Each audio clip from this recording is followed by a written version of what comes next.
Good evening and welcome to the February 22nd meeting of the Milton School Committee. As is our best practice, please join us in Pledge of Allegiance. I pledge allegiance to the flag of the United States of America and to the republic for which it stands, one nation, under God, indivisible, with liberty and justice for all.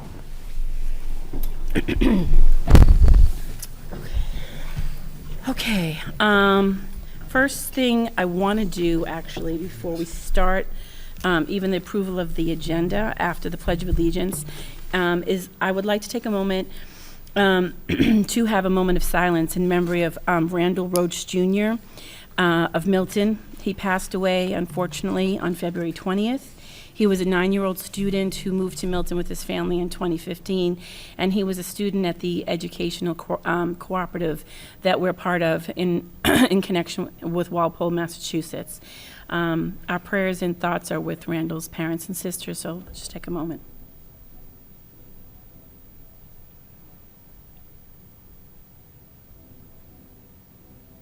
Thank you very much.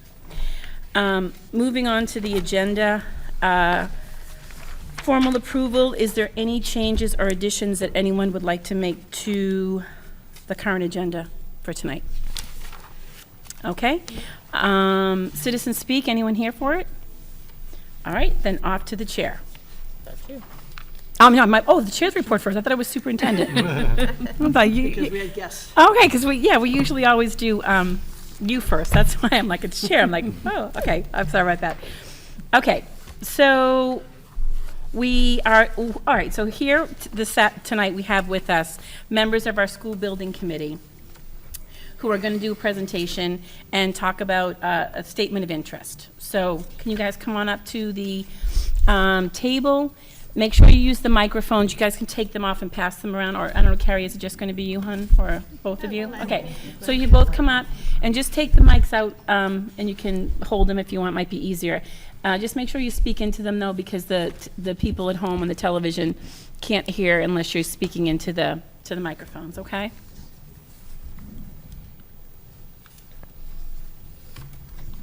Hello, I'm Carrie Hurley, Chair of the School Building Committee. And I'm here with Glenn Hoffman, and Ada and Betty are also part of the presentation this evening. First of all, I wanted to thank you for allowing us time to speak tonight with you about the School Buildings Committee's current plan to submit a fiscal year 2020 Statement of Interest, or SOI, as we refer to it. I would also like to take a moment before we dive into the SOI materials to thank the following people for their collective efforts and informative contributions to the SOI submittal. From school administration, Mary Gormley, Glenn Pavlicek, Karen Spalding, thank you very much. The Milton Elementary School principals, Elaine McNeil-Gramai, Holly Concannon, John Redden, and Karen McDavitt, and also our school building committee members that have put a lot of hard work into this, Ada Rosemarin, Scott Tarashak, and Glenn Hoffman. All right, so moving on to the important stuff, the SOI and what we're heading into. Part of the process for us to go to the Mass School Building Authority and request grant funding is to submit an SOI. And we're here tonight. There's specific language that's required as part of the package for the SOI. And we have a deadline that's pretty tight. So that's also why we're here this evening. We have the vote.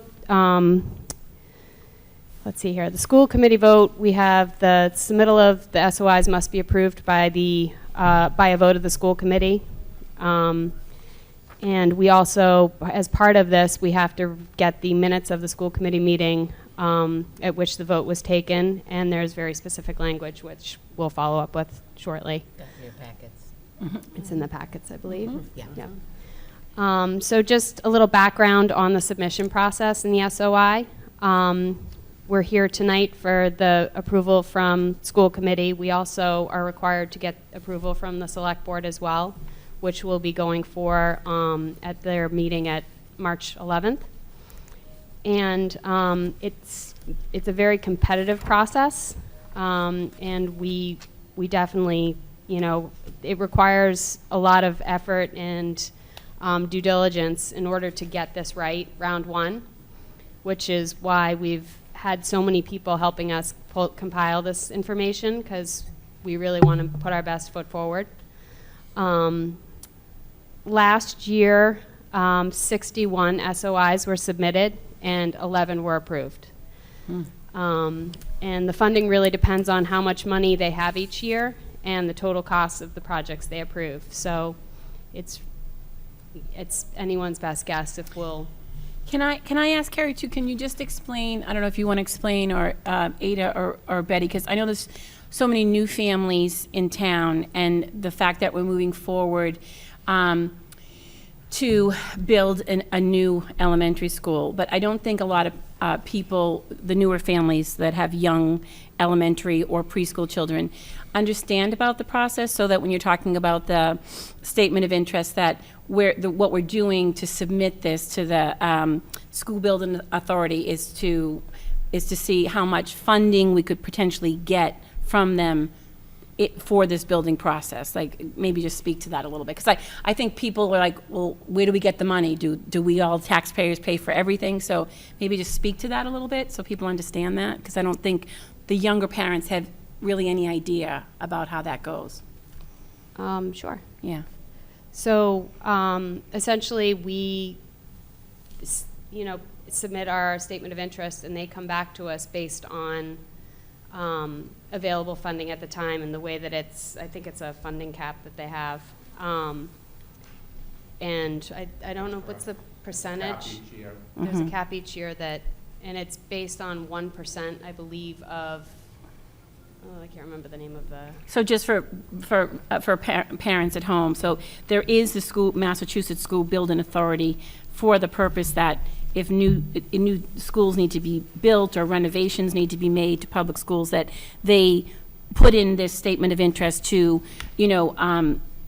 to advocate for the needs of their district, and that's the process that we're in Right, now. it's the first step of Yes. getting into the funding pipeline. Right, for to the get, Massachusetts so that we can Building get, Authority. to help funding from this, at the state level, to help with the funding of that. So this is the first step, and that's what you're here for tonight, and that's what the purpose of the statement of interest is. So it's the first step, just so people reading about it in the Times, or if they watch this on cable, they understand that that's the first step to see how much we could potentially get Right. from the state And to help fund it. I'll point out too, in your motion, that's on your motion page in front of you, it talks, this is language that was required by School Building Authority that has us agree to that this statement of interest in no way guarantees the acceptance or approval of an application, the awarding of a grant, or any other funding commitment from the Mass School Building Authority. So we're not committing to anything. Right, We're right. just expressing a statement of interest.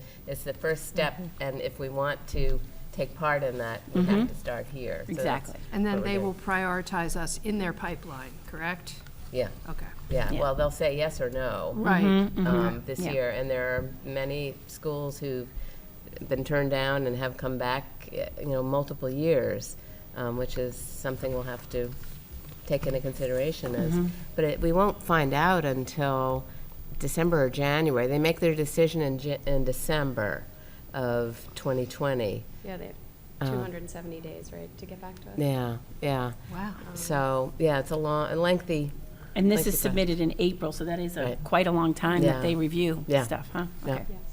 And can you just talk about the rate of reimbursement if we were to get improved? I don't know that information. I think it's in the best. 30% Yeah, think it's area. somewhere in the 30% range. Yeah, I mean, the MSBA basically completes an extensive review of the available information from the districts that submit the SOI, which we're submitting for the core program. And it's to determine those schools that are the most urgent and needy relative to the pool of SOI submittals filed in the year. So That year, right. it's anyone's best guess what we're up against when you make the submittals. So it really is Uncertain. at the discretion of what Right. happens with this group and what submittals they get in. But just to reiterate what Member White said, that right now it's estimated that, if all went in our favor, that right now they tend to reimburse 30% of the total amount for the building of the school. Well, it's not the total amount. total, okay, We okay. actually found that out Okay. on Monday. We had a guest with us at our school building committee meeting and learned some more about it, and that there are a list of exclusions that they don't fund. Okay, okay. And so they said to be very careful about talking about what that 30% covers. I see. Because there are a lot Okay. of things that they don't cover. Okay, So to know. we don't know exactly Mhm. what all that is yet, Mhm. but it's not 30% of the total. okay. Okay.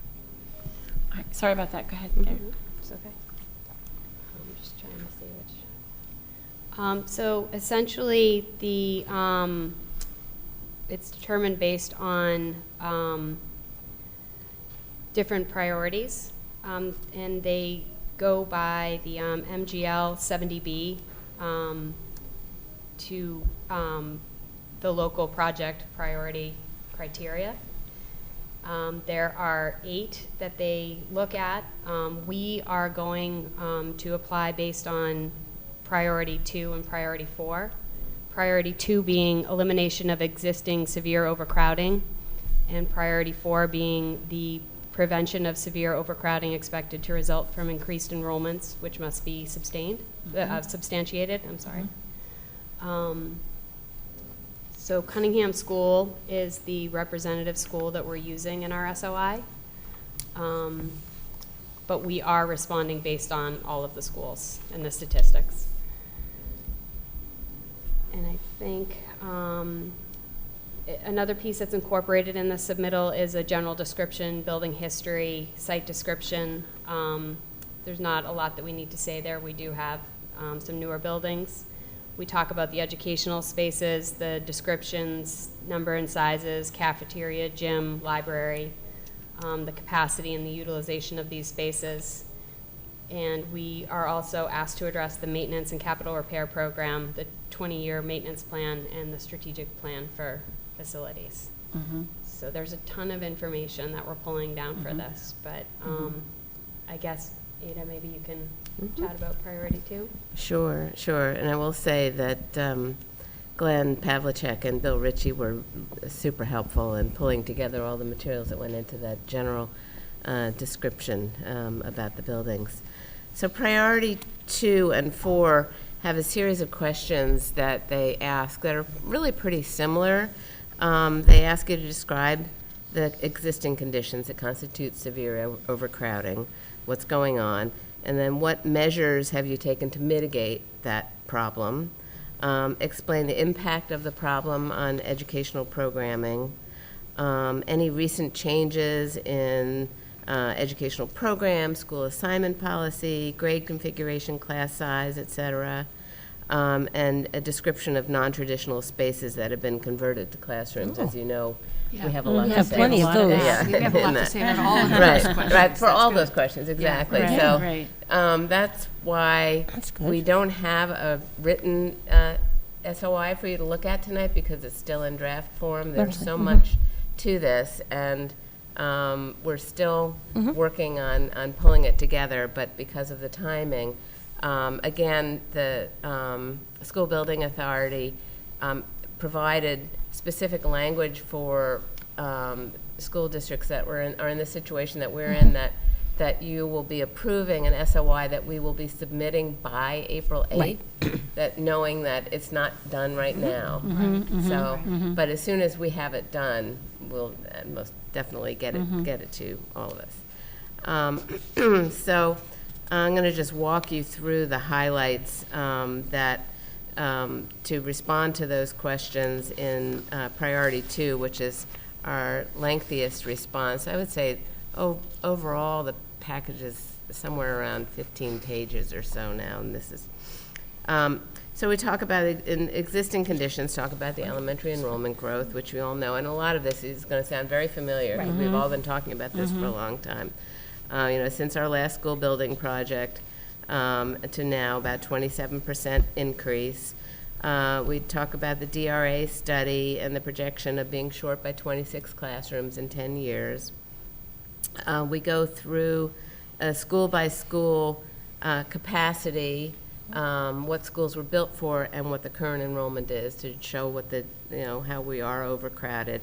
The number of strands that we were built for, as you know, we were built for 14 strands, and we're now 5 classrooms short of 17 strands at all grade levels.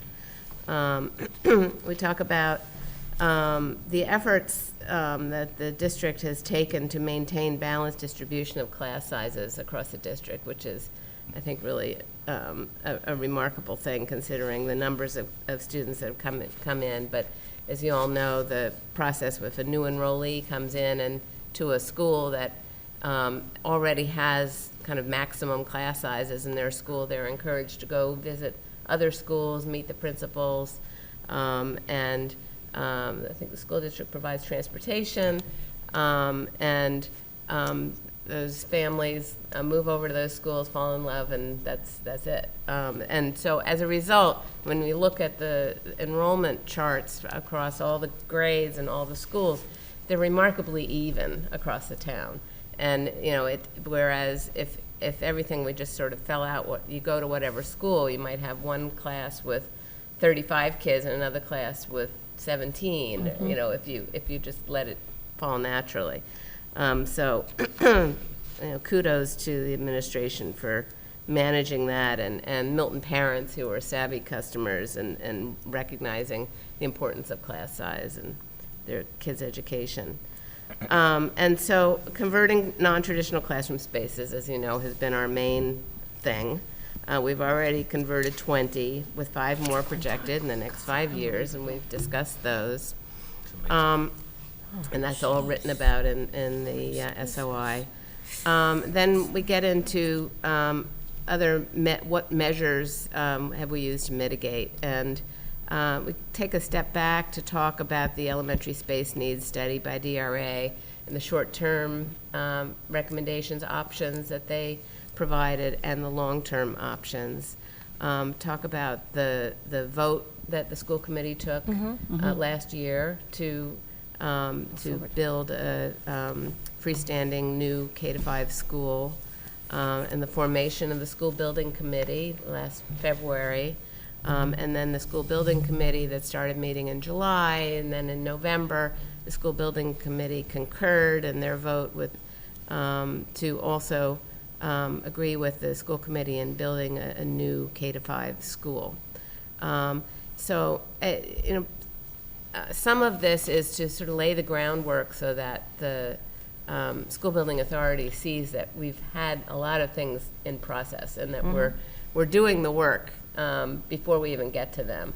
They don't require the formation of a school building committee until substantially later in the process, but we've gone ahead and did that. We saw the need for it, and so I think that's a good thing for Milton.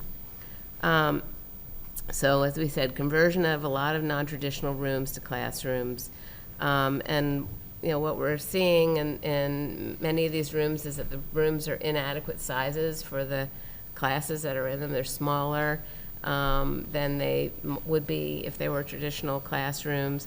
We're seeing classrooms, pre-K and kindergarten classes without restrooms in them. And as a result, in some cases, adult restrooms nearby have been converted to be used for student use. And that's happened in a couple of instances also. I think there's a special ed program nearby where another adult restroom was converted. And at Cunningham and Collicott, that's really become an issue because there are so many staff there. There are about 200 staff between the two schools, and very limited number of adult restrooms. And I know Carrie's been talking about the restrooms since we first met, and it's really, it is becoming an issue. And storage rooms are being used as offices, and that's more common than you might think. And I think the one that kind of took my breath away was hearing about a storage room that was converted. They put a window in it so that an occupational therapist could be in that as her office. So it's, we're doing what we can, but it's not as good quality as being in a classroom that's built for students. So then we talk about the adverse effects of overcrowding on staff and their shared offices. There are multiple examples across all of our elementary schools of crowded offices at each school. We have small offices with up to 6 desks in them. Common planning time has been compromised because there's no space for teachers to meet together. Conference rooms have been converted to offices, so conference rooms are unavailable for meeting space. And that minimizes the time available for using those shared offices. These are often service providers who need to be working directly with children in their office, and to schedule that around when people are there and when they're not, and really limits how you can schedule that, and both for service delivery and for testing. And also running into the trying to schedule around just to provide confidentiality for the students involved.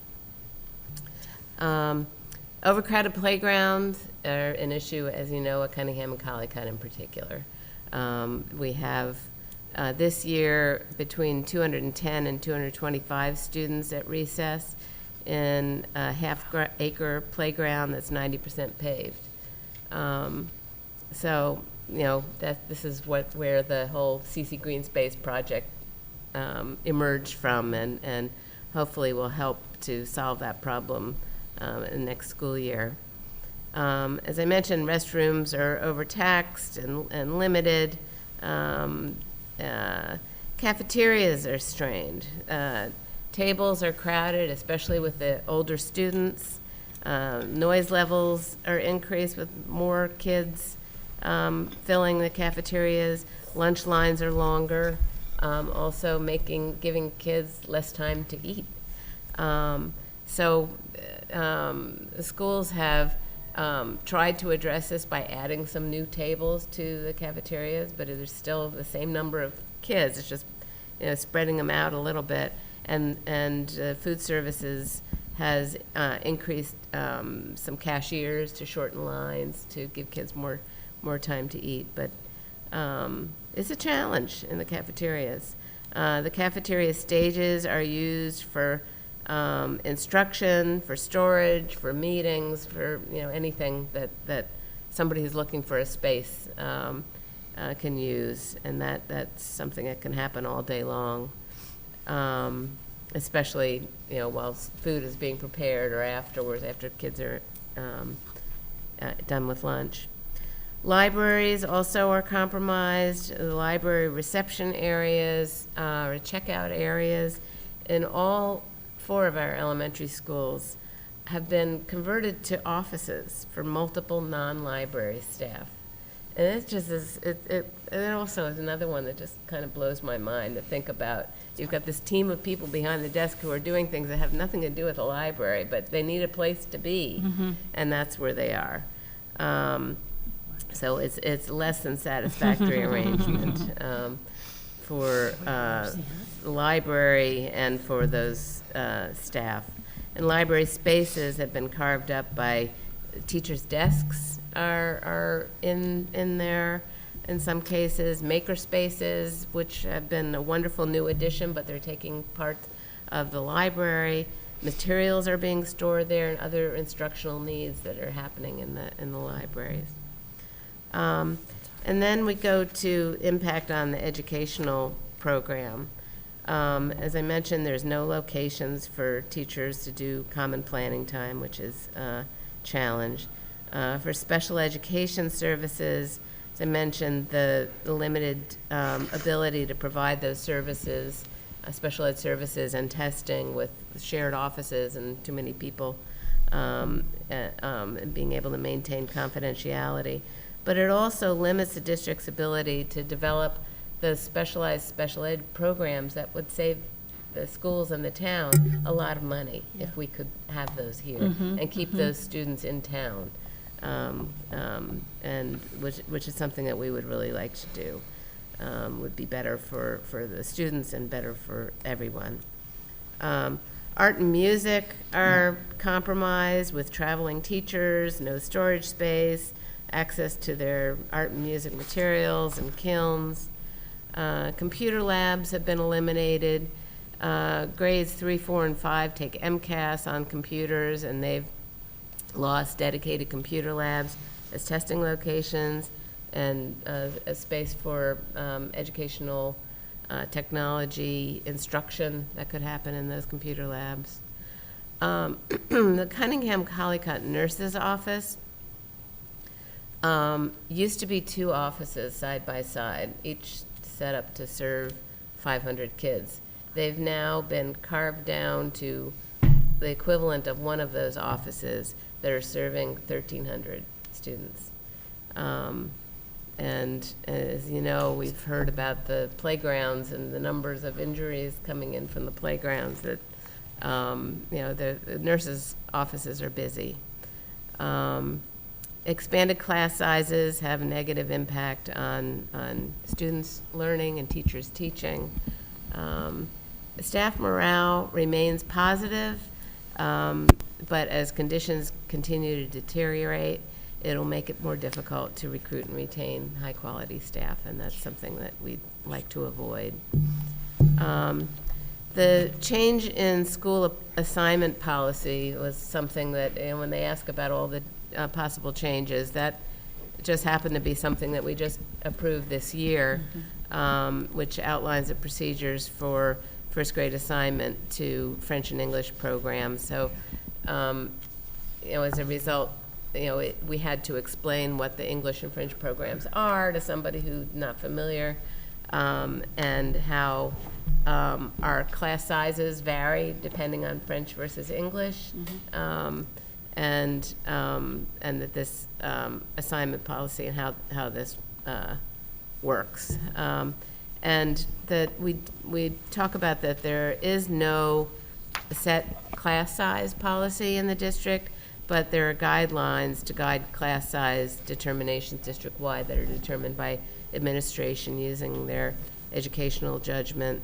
And they've set target maximum class sizes for each grade, and that's what they consider when they're looking about who's got room and who doesn't.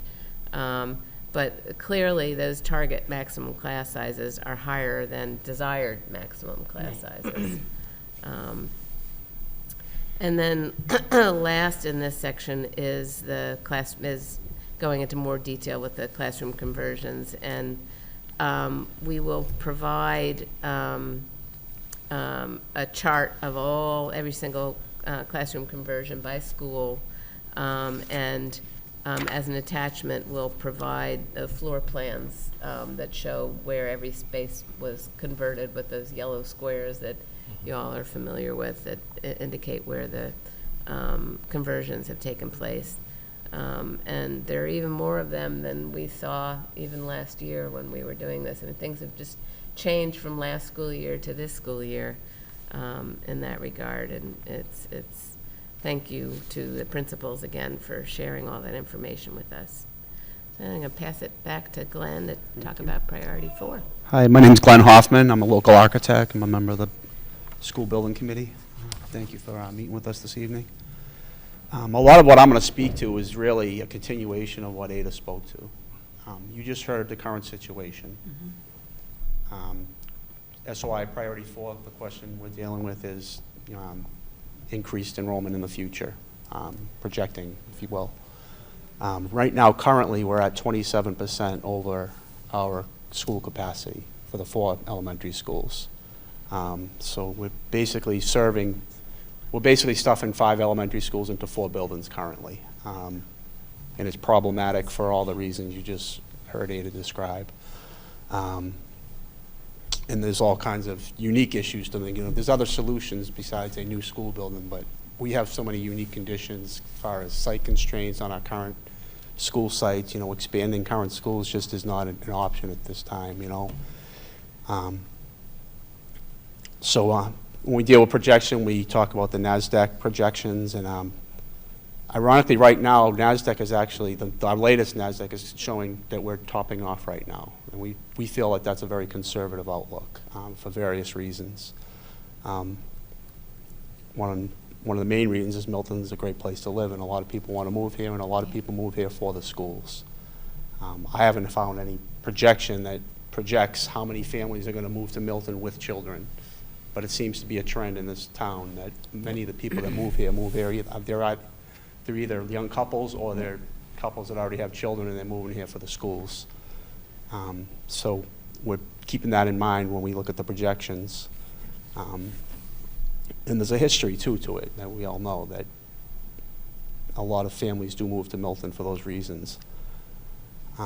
Also, the projections don't take into account many of the several housing projects that are happening or projected to happen in Milton currently. So that's another issue that we have to deal with, which, as I said, we're currently 27% over. So we really cannot handle any more projected student growth right now, even though it's quite certain to happen.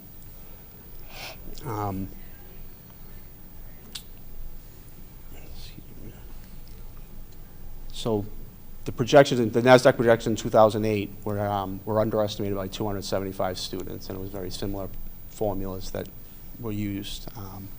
Birth rates tend to level off after 5 years. That's another issue that we have to take into account.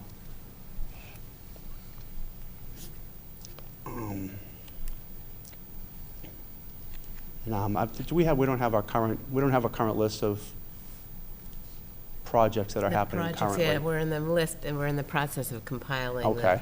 the accurate list of the potential building projects that are in the pipeline that we've all been hearing about and reading about weekly. Oh, in the town, you mean? You mean in the Oh, town? okay. Yeah, in the Right. town, Right.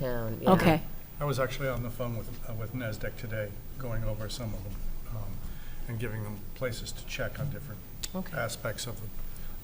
They are actually giving us a new enrollment projection. For instance, their projected kindergarten enrollment for next year is lower than the number of students we already have pre-enrolled for next year. So they're going to do some revisions to their estimates and hope to have them very shortly. So we're working on that this afternoon. Dr. Pavlicek, with NASDAQ, and I know that they're the standard, but the issue that I continually have, to what you spoke to,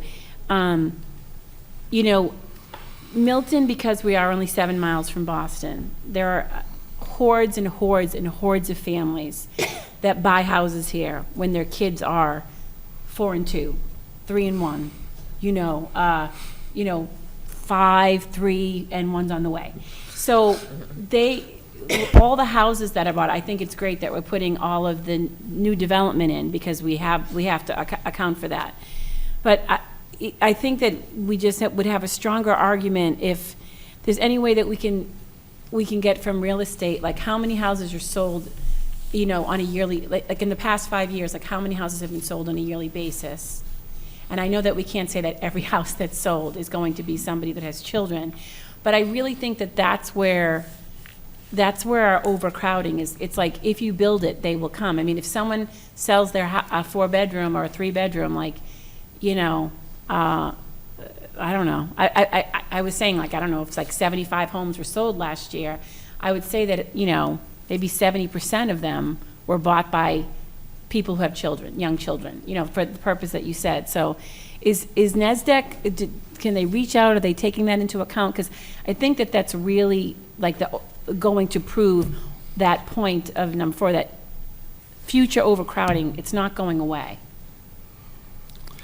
NASDAQ does do an analysis of sales in the town, all the different, whether it's single-family home sales, two-family home sales, condos being built, apartments being built. Okay. They work through the registry. But the hardest part about that is when you take when a 2-bedroom condo comes online in the Hendry's building. The formula says a 2-bedroom condo just south of Boston is likely to have, 0.97 children. But what's hard to track is if that 2-bedroom condo is bought by a couple from Milton who are downsizing out of a 3-bedroom house, what's the net effect of that. But they can tell you, we've worked with Don Kennedy from NASDAQ. He can tell you, up to this date, how many homes have been sold in Milton this year. How does that compare with last year? What's the trend over the last 6 years, and so forth. So there's a lot of work that goes into this. It's not. Once upon a time, it was just look at the birth rate 5 years ago and say, Yeah, that just can't happen 93% now. are coming Yeah. to kindergarten. That doesn't work anymore, and No. they don't really do that anymore. They really Good, should okay. point out too that as part of this process, we're going to have to do this all again, because the SBA essentially has their own enrollment projection process that, Oh, really? assuming we make the first cut and get on the list, they're going to double check everything by their methods. And one of our school building committee members, Sean O'Rourke, has done a detailed analysis on exactly that in the real That's estate great. transactions, That's and great. showing when those real estate sales peaked, then the enrollment in the schools peaked like a year and a half to 2 years later, and repeatedly he has a sort of chart. Yeah, Yeah. yeah. I mean, I just don't see that not continuing, Yeah. you know? If I Yep, may, Dr. Duncan. probably one of the, it's a very good thought. It's going to be hard to make that case to the state that we Yeah. have essentially a microclimate here, which I'm sure we will, but it'll be hard to make them see that. But also, you're going to need a sufficient number of data points to build your model, and I think we have some already. But I think once Henry's comes online, we're going to get a lot of them, and Right. it might be too late, but that that's the other problem you're going to run into. We're also really trying to emphasize in priority 4 that we are currently 400 over, and that's Yeah. if we don't grow at all. Yep. And any more growth, we quite literally are going to run out of space. So from an overcrowding standpoint, we're in a tough situation. And Chair, if I may, as we talk about this process, the fact that the Blue Hills Regional School went through this process repeatedly over the last few years is sort of sticking in my mind, and the fact that they were finally approved at their 50th anniversary. So I wonder if there are specific criteria that the state weighs more heavily than others. Yeah, Um, we've been wondering that too. We Yeah. learned some on Monday night with these guests that came in and revised the SOI accordingly. Excellent. Okay. But we're Yep. looking for guidance wherever we can. Learning from the success of others. Yeah. That was actually my question, is that, you said there were 8 different priorities they had? Is it Are, eight? do any of them, Seven. they're not ranked in Yes, terms they of? are. These are Yeah. ranked, so Yeah. we're using numbers 2 and 4. Right. Many deal with existing buildings that are in tough shape. Right, Yeah. yeah, falling apart. Which is Which what is Blue not the case Hills with us. was. Priority Right. 1 is falling down. Yeah, We've been there. I only meant it as a sort of analogy that, Yeah, yeah. we don't fit criteria 1, but it seems as though, Well, a lot of whether we get on in the list next year is going to, a lot is going to depend on how many priority 1 applications there are. right. I mean, the pool of money is fixed. It's determined by 1% of the sales tax Do they tell in you the that? prior year. That goes to the MSBA as their funding source. 1% on the sales tax, not 1, so Yeah. 1 penny you're paying on the dollar is going to the MSBA. So, if you have several very large high schools falling down, it will eat that money pretty quickly. Yeah. It seems as though, that the buildings that fall down, I mean, we were there, like as Member Everhart said. But as far as the severe overcrowding, I know when NASDAQ came recently, I don't know if it was last year, and the year before, that they were stating that the only high 2 priorities. towns to maintain the sales of homes during the Great Recession and everything else were, I believe us and Lexington, as far as that goes. So I'm just thinking that for severe overcrowding, that maybe in the Commonwealth, it would be us and Lexington that maybe, are still having all those, I know that the crumbling buildings come first, but the overcrowding, we must be kind of in the running for that. Well, and Lexington was funded for a new school or two recently. For overcrowding. I don't No, know if was it that- was for yeah? overcrowding or Okay. falling down. I don't remember. Hmm. But yeah, they're in there too. Yeah, okay. Yeah. Good to know. So, and is there anything more, or? Oh, Dr. Just my last comment, I want to say thank you. This is, Oh, yeah. this is really hard work, and I'm the success that we inevitably meet with will be the direct product of your hard work, so thank you. And I know that this was something in particular, when we talked to town meeting last year, they were very keen that we get involved with this process. So I'd like to thank you for that as well. Yeah, another point I wanted to emphasize that Ada spoke to in priority 2 is that currently we have 20 non-traditional classroom spaces that are being used for classrooms, Right. with 5 more in the works. Mhm. So we're really running out of space. Yep. Yeah, we're aware of that because the Facilities Advisory Committee, which Ada and Betty are also on, and Ada chairs, that we have a 5-year, triage interim plan of that, and that there's going to be more of those, done when. And to the school's credit, as a parent, you don't really notice walking through the schools. I think the teachers do a Mhm. really good job of adapting to the Mhm. situation they're in. But as Ada said, it's not an ideal work situation. No breakaway space, Mhm. lack of bathrooms. Kindergartens without bathrooms, that's Mhm. unheard of. So, I thought one other example was fascinating. Ada went on a webinar with Glenn and with the MSBA, and they gave them ideas. It was a tutorial, but the other day when the individuals came to our meeting, they said, well, at an elementary school, if you have more than 3 lunch shifts, that's a problem. I said, well, we have 5 lunch shifts. And so to your point, Glenn, we've made it work. But then when somebody from the outside tells you, well, that's not the way the day's supposed to go, and when people talk about adding on to these schools, the cafeterias, the gymnasiums, they aren't large enough to handle any more children. You have to see the Glover lunchroom, or the Tucker lunchroom, or the Collycott Cunningham lunchroom, and how long it takes when you have 27% more students in that building to feed. Curry's been talking about this all along.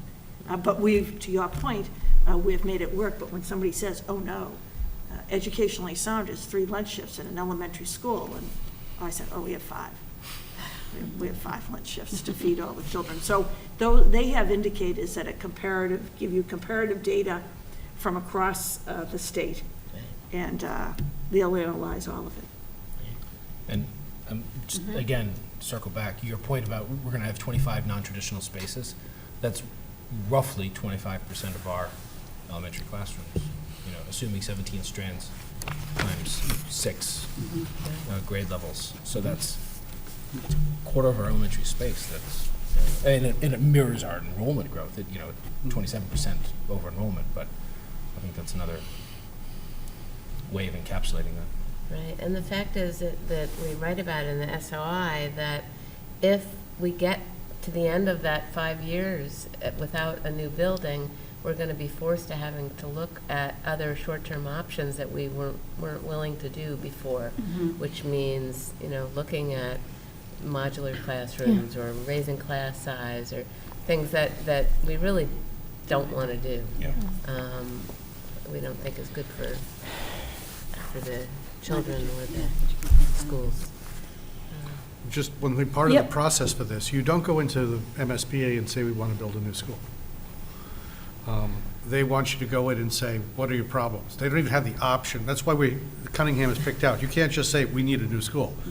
You have to start with a school and go through all the issues, and they're going to make you go through exactly what we've been through, looking at the enrollment. Can you do additions on them? Can you do modulars? Can you do different things? What are your site constraints? What are, all the things we did with DRA. They're going to make us do again, basically, and we have to prove that to them before the very last option that they have is to build a new school. I mean, they will say, can you redistrict the children to do it? Can you do, they have a whole list of things that you have to go through and basically prove no, you can't do that. And we've done it, but we'll do it again. Part of the SOI really is to show that the due diligence that we've done in doing all this stuff in advance of basically needing to have done it, to hopefully get us on that list for more quickly, unfortunately, so that we can do it all again, but, we'll. But, so Glenn, can I ask to that point, when you keep saying do it all again, I mean, we spent almost 2 years doing all of that by bringing them in, having, all the site visits, putting in all the recommendations, all the estimated cost of what it would be. So, and I know that this, that's what led up to the fact that we made a vote to say, we need a freestanding building. We went to town meeting. So if we have all of that work done, granted, I know by the time this happens, it'll be almost 2 years old, but, I suppose we could revisit it, but would we really have to do a massive deep dive again? You have to create a feasibility study, which basically, if you look at what the outline of the feasibility study is, it's, essentially what we've been doing for the last year. So not to say that you necessarily have to Reinvent do the everything wheel again, but they're completely? going to make you demonstrate it all again Yeah, okay. by their parameters and their guidelines and, their metrics. So if we don't have to reinvent the wheel, we can at least take it off the car we've built and put it on their Put a new model. tire on it. Okay. With snow tires on the, We do. yeah. We do. Oh, my Lord, So, okay. and that's what we're trying to show, and they, they want to, they want to give their money to communities that have the capacity to actually pull off a Right. project. They don't want to say, yeah, you can have our funds, but, and then everything falls apart when, the town gets a hold of it. We've really got a lot going here that shows our capacity to make this happen Right. if we can get the resources. And we have talked about ways to kind of quantify these things we've been talking about that aren't in the NASDAQ report. I'm trying to speak with local real estate agents. I haven't got much luck yet, just to get an idea of how to include this in a concrete way in the report. Because we can just say it, but I agree with you that it's, we need to back it up solidly for the mill to pay attention to that stat. So that is something we're working on. That's great. It'll definitely help our cause. So, So we have do we make can I do motion a, here. I'll make a motion. Can I ask, do I need to read the entire statement out, just like in town meeting? I feel like a town moderator We should here. let Ada do it. Or Ada, do you want to do it? And then, Sure. all right, why don't you do it? Sure. Having convened in an open meeting on February 26, 2020, prior to the SOI submission closing date, the School Committee of Milton, in accordance with its charter, bylaws, and ordinances, has voted to authorize the superintendent to submit to the Massachusetts School Building Authority the statement of interest form to be submitted to the MSBA by no later than Wednesday, April 8th, 2020, for consideration in 2020 for the Cunningham Elementary School located at 44 Edge Hill Road, Milton, Mass., which describes and explains the following deficiencies and the priority categories for which an application may be submitted to the Massachusetts School Building Authority in the future. Priority 2, elimination of existing severe overcrowding. Priority 4, prevention of severe overcrowding expected to result from increased enrollments. The elementary enrollment in Milton Public Schools has grown 27%, 513 students over the past 12 years since the last school building project was completed, from 1,873 students in 2008 to 2,386 students in 2020, far exceeding the capacity of Milton Elementary School buildings.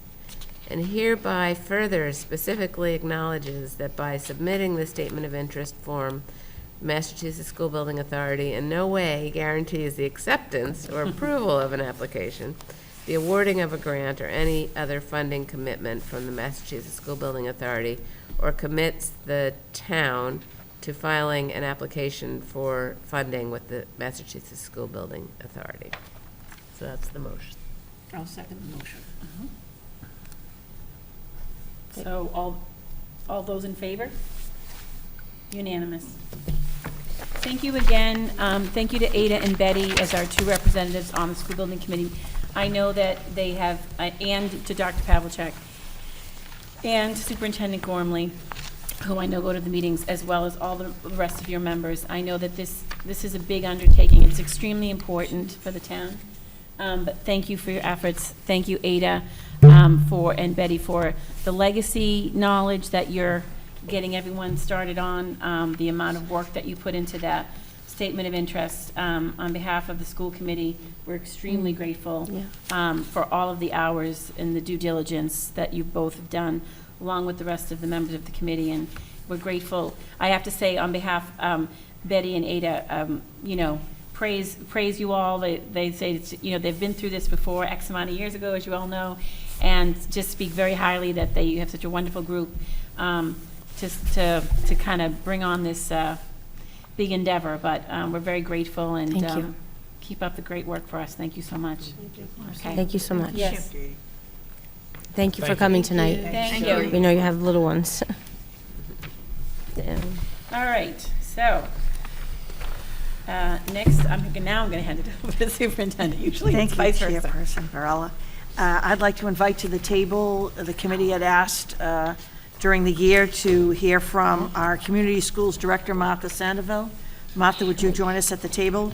And I would introduce Martha and say that very, very important to Milton Public School parents and guardians are our before and after school programs, our vacation programs, Camp Cunningham in the summer. And so just like our Director of Pupil Personnel, I call Martha Sandoval a 6th and 7th and 8th principal in the Milton Public Schools. And your energy, your vision, your talent, your coming in and hitting the ground running, and the work that you have done to transform an already outstanding program to a program that's talking about Ada beyond capacity, enrollment. I'm really appreciative.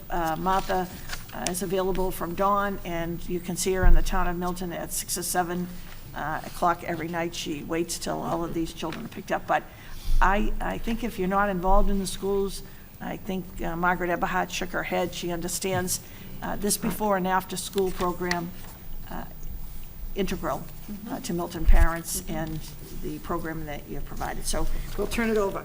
Smart School Committee to ask to hear from you. Well, thank you very much for having me tonight. I'm Martha Sandoval, Community Schools Director. I'm here to talk to you about what community school is, also what we've been doing in the last 20 months since I joined the district, right? Very quick. Only been here less than 2 years. Less than That is amazing. 20 months. Yeah. So, But who's counting? Nobody's counting. I really hope you enjoyed this presentation. It's my first time here presenting you guys, and I'm very excited. I had a very hard time choosing pictures because we have really amazing pictures. So, bear with me. So, here we go. So, community schools. Community schools is a self-supporting program department of the Milton Public Schools. It was founded 40 years ago, this year actually, to provide Milton Public Schools students in grades K to 5 extended day school day enrichment activities in a safe and learning environment. We provide what we call out of school time enrichment programming. All of our programs, one thing that I always say, and I repeat every time I see you probably, is that we are not longer a childcare. We are an enrichment program. And within that, we strive to enhance the kids' experiences in growth and success in our programs. We have values, respect, fairness, acceptance that we try to build as a community with our staff as well. All of our programs are supervised by direct supervisors that have very extensive training and have tons of experience. Some of them work in the Milton Public School system, so they already know the kids, which is fabulous. These are some of our programs, actually all of our programs. Here, the early school arrival program known as ESAP. It's a program that we offer at each elementary school from 7 a.m. Till the time school starts. We currently have about 329 registered students for early school. It's a very flexible program. Families can come in and drop off their child the day of. They can register 5 minutes, fill out a form, make a payment, and off they go. The next program is the after-school enrichment, known as ACE, our most popular program. We also operate at each elementary school. We have 954 children so far this year, from school dismissal until 6 p.m., and this is where we offer different enrichment activities, which I'm going to show you a couple of pictures. Early release days, these are the half days that during the school year we have in the districts. It's 5 days a year. And our program is from noontime or 12:30, depending on the school, dismissal time, until 5:30. And on these days, we provide different, we don't have after school. It's a little bit different. It's more of a special activity for the kids. It's a separate registration, but the kids have a blast. This is the time that we use to do a special workshop. So we bring in a vendor or, just different guests that they can come and entertain the kids for a couple of hours, and they have a blast. They really do. Vacation camps, we offer 3 during the year. We offer December, February, and April vacation camp. These are based at the Collicutt Cunningham schools and also at the Tucker School. We have this year 264 participants during the school year. And then we also have our very famous Camp Cunningham, which we had last year 174 registered students. It's a full license program, starts from 7 a.m. till 5:30 p.m. And this is, I'm not sure if you can see, but I broke down the numbers by program, so you can have an idea of the number of participants that we have in our programs currently. This is a quick, I'm not going to stop at each number, but I want to give you an example of an after school or ACE. As you can see, Collicutt is our biggest program with 275 children registered.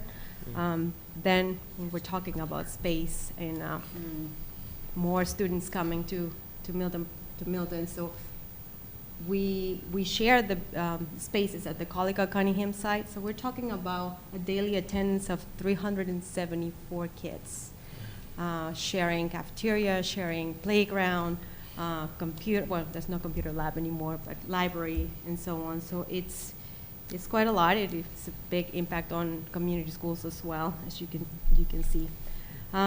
Because of this, it's going to be there's a need of now increasing the number of staff that we have. So I'm sharing with you the numbers that we have a couple years ago. In terms of employees, we had 105, and now we currently have 134 employees. This is including high school students. We actually in the next slide, I'm going to talk about that. I do have a very clear vision and ideas and many, many goals for what I want to see or envision community schools, all the programs. So we started with my team, supervisors and admin, changing a few things here and there. So I want to share with you a few. This is in terms of personnel and security. We, because of the need of more kids coming to our programs, we now have to be hiring more staff.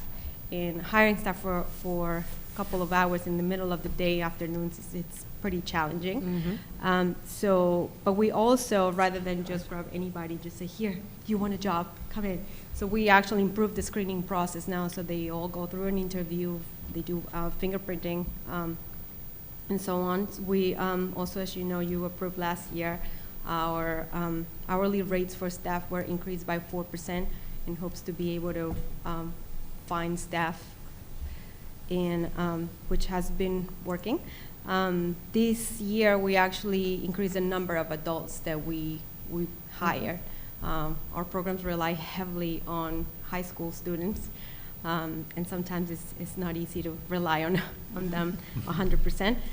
So I'm very happy to report that we have currently about 29 adult employees teaching also specialty classes within after school. We also increased and added more trainings, professional development, and so on. So in the last year and a half, we offered 2 CPR and first aid certifications. So 90% of our staff is certified.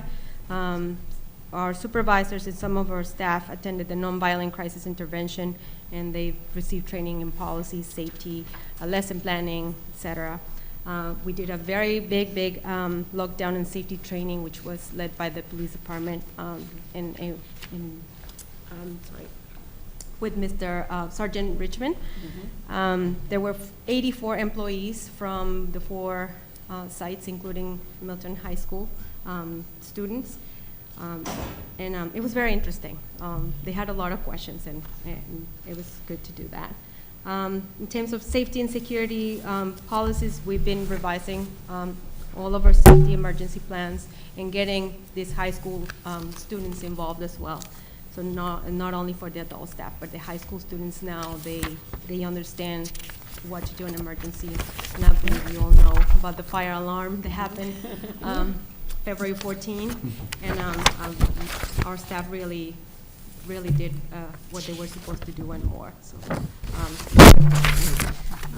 we are also revising and improving our badge system. So if you can see now, everybody, including high school students, are required to wear their student ID when they come in to work.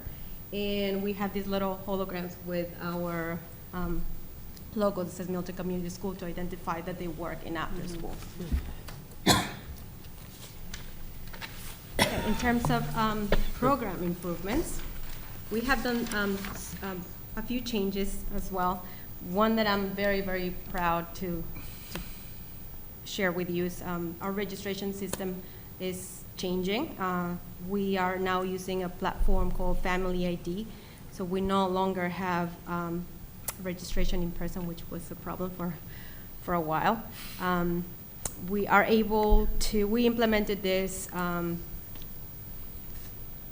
at the beginning of the school year, so we were able to do specialty classes, vacation camps, early release days, and currently working on summer camp is going to be through this new platform.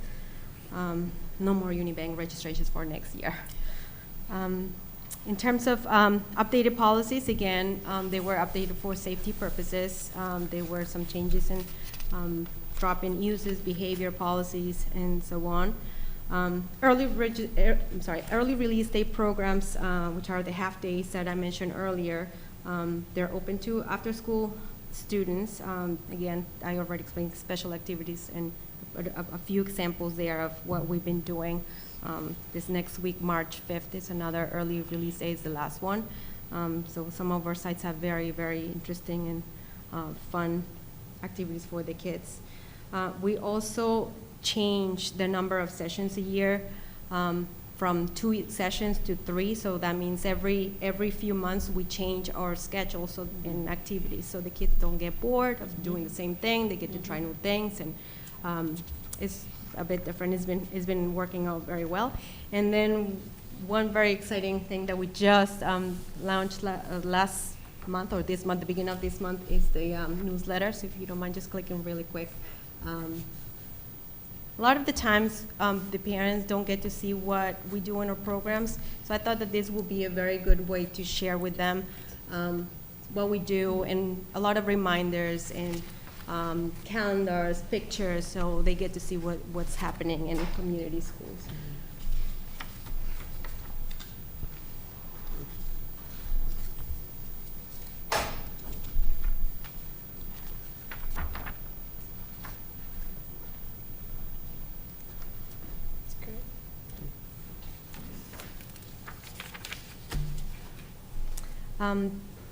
The next slide.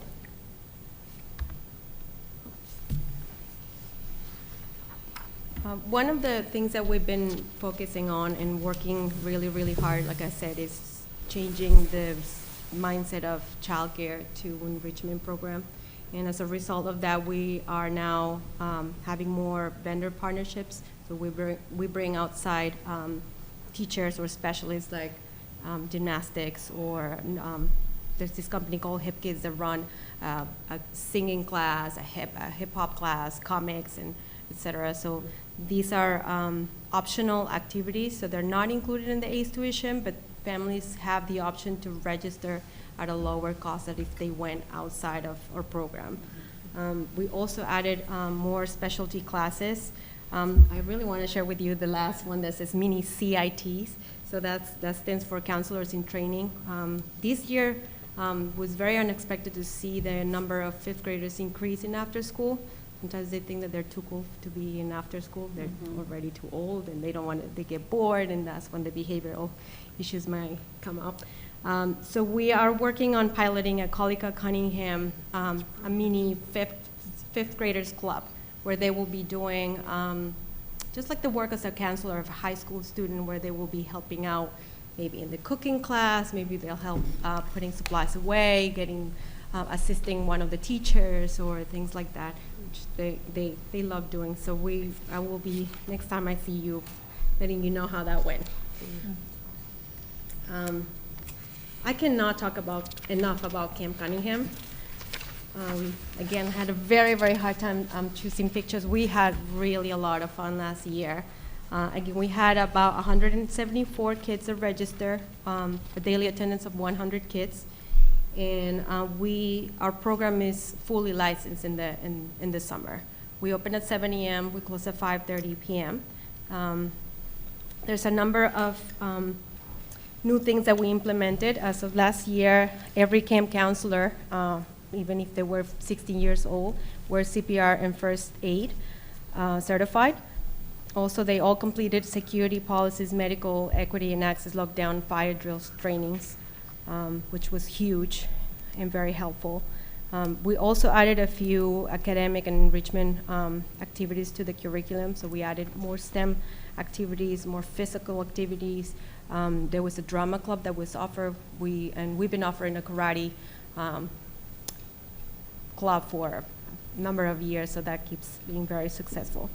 We also added the number of field trips and special activities. So now every week there is a field trip, and there's also a special workshop where every Friday we have vendors that come in and they do a really fun activity with the kids. So you can see one of the pictures. That's actually my favorite one, with Victoria up there just having a blast with, these are the science tellers. They were really awesome.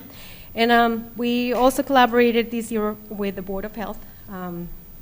They approved or licensed the first visit, which was great. That never happened before.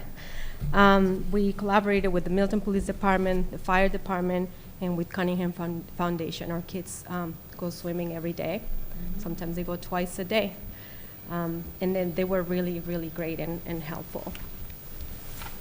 Of course, not everything is, as I say in Spanish, color rosa, like a fairy tale, right? Not everything is. We also have tons of challenges, and we still have a long way to go, but we're working on that. Capacity, you know where I'm going with this. They continue to grow every year, programs, limited space, like Ada said, sharing spaces, cafeteria, library, not having a computer lab, all of that has been affected also in our programs or our kids, and the number of activities that they're now restricted to do, unfortunately. If it's a rainy day, you can imagine 370 kids in the cafeteria is insane. So sometimes there's some screen time that shouldn't be happening because we don't have the space. So unfortunately, that's an ongoing problem. And with that, safety becomes an issue, staff ratios, and the flexibility of the program diminishes. So as we were able in the past to accommodate pretty much everybody's schedule, now to have an accommodated schedule for 954 children is nearly impossible. So, and again, the general sense that Milton Community Schools is a child care babysitting program, which we're trying to change that. So some of the solutions that we are trying to come up with, and I can tell you one of the things that we did this year was to cap numbers with the registrations.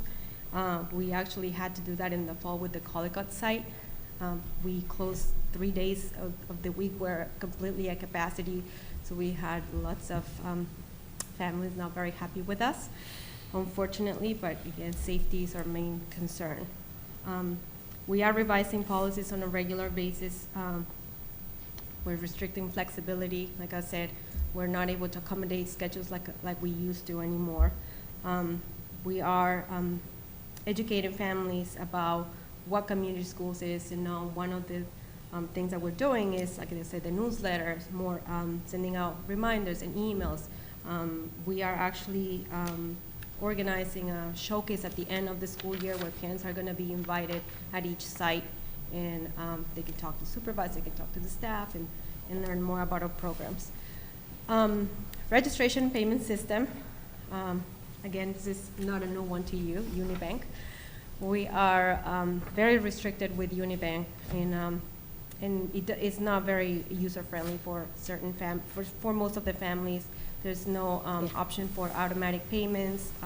They do not accept Visa. They also charge high fees. Yes, they do. Did you shake your head? Yes, they do. Just like, Okay. yes. Yep. So, and even for us, behind doors in our office, it's very hard for us to have all these reports that are accurate, and they're easy for us to manage. It's a lot of work for us as well. So thankfully, Dr. Pavlicek has been helping us to set up a different system, a different payment system through the town, and it will be with My School Bus, Yep. which is a program that the food services That's what already I was going to say, uses. food services. Yeah. Yeah. And I believe it's really been helping with some of the problems, and we actually had a phone call today with one of the reps, and we're hoping that we get this going even to register for summer camp. That's great. So instead of having families to register on Family ID and then having to go exit out of there and go to Unibank and make a payment, and then us to having to go back and change that manually and Yep. say, okay, this person paid, this person paid. This is gonna be a one-stop for everybody. That's great. So we're very, very excited about that. Another challenge that we have is our limited financial assistance. Yep. Again, there's more families in need of out-of-school time programming, and we've been trying to work with families who need these programs and are not able to afford it. Unfortunately, we're revising our sliding scale now, so more families can benefit instead of just a few. We awarded about $41,000 this year in scholarships, which is quite high. But we want to make sure that this is now distributed with more families rather than a few. In terms of staff, even though we increase our rates, again, hiring adult staff, a couple of hours in the middle of the day, it's very, very challenging. The supervisors, the site supervisors, limited hours and obviously space. All of the supervisors and staff are seasonal and part-time staff, so the load of the work is increasing every year, and the hours are very limited, and the space where to work. Counselors, high school counselors reliability, again, is our program has 60% of the staff is high school students, and again, we rely heavily on them. So we've been working on improving our hiring process. Again, rather than somebody wants a job here, all right, there you go. We are actually going through an interview process. We ask for resumes, and we screen them through the Mr. Jett, the principal at the high school. So that's been very helpful. And that's all I have for you.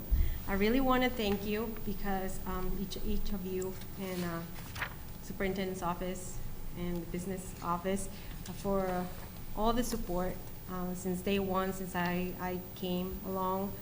I just feel 100% supported, and it continues, and I really, really want to thank you for that. I really feel very lucky and very grateful of being in the Milton public school system. Thank you. We're the fortunate ones. I was just about to say right back at you. We're as Superintendent Gormley would say, you're a star, and we are so lucky to have you. And just the vision that you have, the increases in staff, in training, certification, security, the offerings, the different sessions. I love that 3 instead of 2. The financial assistance idea, the changes you've made in the registration systems, getting rid of that Unibank is going to be so great for all. I no longer will benefit, but it's so nice to know that other families won't have to deal with that Unibank situation. The newsletter, the counselor and training things is just a brilliant idea. I can't believe you've been here less than 2 years and have put all of this into place. Our students are definitely going to benefit by it, and I personally can't thank you enough for that. Thank you. Member White? So, thank you for this presentation, this was excellent. I just want to say, I did the math, and you have 41% of the elementary schools enrolled in the after-school program. So that's amazing. That's almost half of our student population. And, you know, from several comments that I've heard from people who pick up, whether it be a grandparent or a parent picking up after school, they really like the security that you've put in place so that it's not just, you know, calling out to your child and say, come on, and, you know, that there's a real system in place that you have to be vetted to come through and make sure that you have the ID that's correct. And I just think from a student safety point of view, that's terrific. So I thank you so much for doing that. Dr. Knight? Thank you. Yeah, so to piggyback on that, you know, it's when you think about worst case scenarios, it's nice to know that that others in the district are considering them as well, and it takes a sort of a burden off of us that all the time and training and money that we put into a lot of the things at multiple levels and multiple places that vision is being seen through. And to Dr. Craighead's comments, I love the professionalization of, for lack of a better term, what you've done. I think it's phenomenal, and my girls are intermittently there, and they have a wonderful time. And I am one of those parents who appreciates the added security of pickup. And I will say from personal experience, the changes in your enrollment protocol that was a frequent topic of conversation, and it no longer is. So thank you very much. Thank you. If I might, on the professionalism, Martha asked, and the professionalism that you speak to, I told Member Eberhard, Martha's going to a national conference. And so. You go the out-of-school time Yes, conference? National After School in D.C. in a couple weeks. Yeah. So when you recognize the professionalism, she's bringing these options. And to think of, to Member White's reference to the number of students and the number of hours and the responsibility that you and your staff have to make every one of those hours meaningful for those students. Yeah. Yeah. You know, I just, 2 things I'd like to say. I think that I know the high school, I know that working with high schoolers poses many benefits and challenges, but I do think that, you know, I know a student who worked for a long time in the after-school programming and then went on to be a special education teacher. And that young person talks about the opportunity to do this from the time they were younger. So I think that alone, you know, even if it's just a handful of people who end up following that path, it's such a great experience for them. Yes. And I would, like everyone says, I think, you know, your efforts to add enrichment and professionalism is wonderful, but I do think I really would like to recognize that you do recognize the care piece that's still so important for families. Even though you're moving away from that kind of model, that piece, especially for your early childhood families, K1 and 2, that care piece is so important. And all the safety precautions that you've put in, all the training that you've done, the CPR, the first aid, and just recognizing that, I think that's so important for families. And I'm sure that those families, I appreciate that tremendously as someone who works with other people's children every day. And so I just thank you for that. Thank you. We still have a long road to go. And I'm not taking the whole credit. I really have an incredible team of people, supervisors and assistant supervisors, adults, teachers, even the vendors. I am really blessed, and obviously your support means a lot to us, and it has helped so much to get this done a little bit quicker than It's normal. hard work. So we have a lot to do, but it's not perfect, but we're going to get there. Pretty close. I don't want to tie the two presentations together, but Member Rosemarin, the community schools had a beautiful office at the Cunningham that had to be turned into a sped space for students. And Martha Santaville, I was a little frightened, and I brought Martha up to the library office at the Collycott Cunningham and introduced her to her new office. So we we're one of moved the librarian out of his office because of space. Martha had to have a space. We visited every school. And so Martha and 3 staff members, administrators, work out of the librarian's office at the Collycott Cunningham. An example of space. There was Yes. no other space in the district for Closet. community schools to have an office. Yes. The option was a So- closet, so. And you made it work. We're making it work, but yes. Making it work very well. Yes, but we took Amazing. over the librarian's office, which is not ideal, but we make it work. We make it work. I appreciate it. Yeah. Go ahead. So in terms of the capacity of the program, I think did you mention that Collycott was full? So at the beginning of the fall, the school year, we did have to cap 3 days of the week, Tuesday through Thursday, were completely at capacity. And the way we decide what capacity when we reach it is Yeah. the number of staff that we have Yep. and the spaces that we're able to access.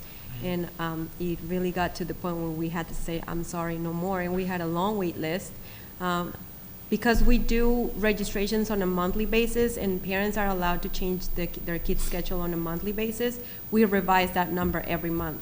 So sometimes there are families that decide to drop some days, or they go to a different program and then they come back. So we play with the numbers and we move in people from the wait list into the program. So far, it's been fine, but it was an example of having to say to families, I'm sorry, we are really at capacity. Especially at the beginning of the school year when we don't have all of the staff in place because the high school students are just getting started and they don't really come the first day. So it's a bit challenging being open the first day of school. So, but we had to do that. Unfortunately, there were families that were not very happy with it, but again, safety is our main concern. So. Yeah, and we're seeing it in so many areas, transportation. Yeah, and it's community everywhere. schools. It is, it's just everywhere. everywhere. Well, thank Yes. you for all you're doing. It really affects so everybody. impressive. To that point, I saw, I mean, I don't know if, it definitely wasn't there in my day when we were in after, the days that we used after school, but, so even with capacity, are you still allowed to offer the drop-in use? And I was just wondering how many families use that? So when we revised the policy, I can tell you maybe like the busiest site Collycott will have no more than 6 drop-ins a day, which is, if you really think about it, is really not that much, but then you never know who's gonna drop in. Right. So when we revised the policy, we went back to say, well, we really need to reinforce that they need to let us know 24 hours in advance. So we no longer take kids the day off. So if somebody's stuck in traffic and say, can you keep my kid? We're not able to do that anymore because we want to make sure that our numbers are safe in terms of staff ratios. So yeah, that's. But then, but even with 24 hours, knowing schedules, if you had to travel or something for work, or if you're working part-time and, are at a conference or something, that you could just use after school for drop-in, it's great. It is, however, I do have to clarify that it's not open if to any student. It's only the students that are already in the after-school program. Yeah. Again, due to safety reasons, we have students that might need a medication Oh, or yeah, things like yeah. that. Oh, yeah. And that's important that we have their information, and if they need a medication, we have that. So that's why we only offer it to after-school students. Yeah. And I also wanted to say, I was impressed too about all the training for the high school counselors. To Member Eberhard's point, my 17-year-old son is worked for the first time in after school this winter season. He doesn't play a sport in the winter, and I was very impressed by what he had to go through to be hired.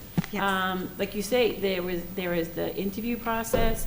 Then I thought it was really smart that you also, once they're okay to be hired, they have to do so many weeks of community service. Correct. Which I thought was a really smart thing, because you can vet them. I said to him, I'm like, they're gonna be vetting, like they're gonna be watching you. Are you good? Are you not good? Right. And I mean, it's nice that you give them the community service hours, but it's very smart to say, like, is this high school up to the challenge, and are they working Right. well with the system? But I thought that was really great that they have to do so many weeks of that. Right. And I'm assuming that you and your staff can evaluate them, or recommend what needs to be tweaked if they really want the job. And I thought that was really smart. And the amount of training, all the lockdown training that they had to go through. It was a lot of good conversations at our dinner table when he went through those. And I think what was very eye-opening, I mean, he is a kid of, what is he born, 2002, right? So he's been in lockdown trainings his whole life, but it's very interesting now that they're in charge. Right. It's almost like a different light bulb went on in his head, that they're in charge now if there's lockdown. It's not, where do you go in the classroom? I was surprised at how talkative, especially a 17-year-old boy who usually doesn't say much at dinner, was about it. But I think the impact it made, Sergeant Richmond and the training is very effective. So I think just, and to that point, Member Eberhard said that she knows people who went through it. Again, we're just starting, he's a junior, we're doing the college tours and all that, and having any idea of what he might major in, and he's really not too sure of anything. But just recently he started to say, like, I think I might like to teach. I mean, I think I'm good with kids, and I think I might like that. He's good with kids. I mean, who knows? I've seen him in action. He's only 17, I've but seen him in to action. her point, that I do think working in the program and working in the school, who knows, only 17, un poquito, but the impact that it has, doing that work. And so, I think that's a testament to you guys. So, yeah, thank you for everything you do, and Well, thank you. just from another perspective of it. So, yeah. Thank you, appreciate that. Thank you so much. Thank you so much. Thank you. Yeah, thank you very Thank you much. for staying so late. Yes. Your Oh, day no starts worries. like in My like pleasure. 15 minutes, so, My pleasure. Thank you. I promise. The call's already in waiting for her, the spirit I'm of sure. time, I'll be brief, but this happenings is important. So last night, we had our famous and important first grade information night. Oh, And last we night. talk about the number of parents and guardians, but we had over 15 staff there. Now, I think that must give parents and guardians a real sense of, every principal, teachers, department heads. And so now, and the second part of the night is the STEM Information Night, which is March 2nd, 6:30 in the Collycott-Cunningham cafeteria. Tomorrow night, we'll get into the sports, is the Milton High School Program of Studies at 6:30 in the Milton High School auditorium. Next week on March 3rd, we have a parent speaker series, Ivy Watt, mental health empowerment. We have two administrative openings. Dr. Martine Fisher, we told the school committee earlier, 32 years of French immersion. We've had two directors, Gracie Burke and Dr. Martine Fisher is retiring. We have that opening. We'll speak at another meeting when we have more time about the screening committee that's in place in Milton, but we're sending out communications for parents and guardians, staff members. We're going to be looking for school committee members, and we have a very thorough two-pronged process that we're going to go through. So that posting is out there for the viewing audience. And we also have our pre-K through 12 Director of Fine Arts opening. Dawn Sykes will be joining our teaching staff, that position is open. That's two very, very important administrative openings in the Milton Public Schools, so I'll keep you up to date, every happenings on those positions. March, what is March in the Milton Public Schools? Music, Music. March, I call it Music Madness instead of March Madness, Music Madness. And Youth Art Month, and so we'll be reporting to you about the concerts and the events statewide that the Milton Public School students are participating in. Very briefly, I wish Principal Jett was on the premises tonight, but he's, where is he? He's at a hockey playoff. 4 members of the Milton High School track team qualified for the 25th Annual Boys and Girls Indoor Individual Meet. Michelle Govin, Audrey Mack, and Demi Davis participated last night, and Kevin Harville will participate tonight at the Reggie Lewis Center. Very exciting. Very, very exciting. Ski, Ben Catadel, qualified for the Mass State Alpine Championship to be held at the Berkshire East on Wednesday, March 4th. He will be participating in both the Solemn and the Giants Slalom events. Ski team, that's great. Now, you all know, if you were anywhere near Milton High School last Friday and Saturday, Dr. Pavlicek reported there were 16 people on the premises. 1,600. 16. You can tell I wasn't here. 1,600. The All-State Wrestling Championship, and big round of applause for Alex Paxia, placed 5th place and qualifies to go to the All-States in Methuen on Friday. Basketball. Last night here, there was not a parking space to be had. Our boys basketball won last night against Nauset Regional High School in the preliminary round of the MIAA tournament. And tomorrow night, they're traveling to Dennis Yarmouth for the first round of the playoffs. Very, very exciting basketball tomorrow night. And not to be outdone, Principal Jett is cheering on the Wildcats as we speak. They travel to the John A. Ryan Arena in Watertown to take on Natick High School for the first round of the MIAA tournament. So lots of, I don't do it as well as the vice principals or the student you've all heard that goes on the all-call, but lots of enthusiasm. And what amazes me, remember the show of Verla laughs, not being an athlete, all these, the 1,000 children at Milton High School students all think that they're either at the track meet, on the slopes, wrestling, on the basketball court, or doing ice hockey. The ownership and Mrs. Kennedy, right?